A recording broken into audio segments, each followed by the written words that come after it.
على هامش ملتقى الأدب الإلكتروني والنقد البديل المنعقد في يومي 20 و 21 من أفريل بجامعة محمد صديق بن يحيى بجيجل.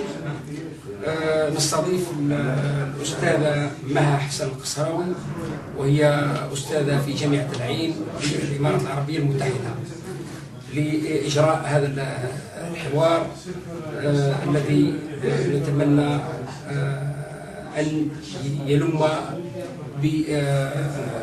ببعض ويجيب على بعض التساؤلات التي تطرح فيما يتعلق بالأدب الإلكتروني والنقد البديل.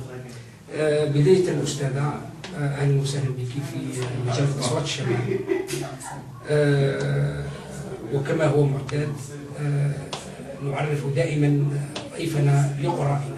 من هي الدكتورة الأستاذة مها حسن القصراوي؟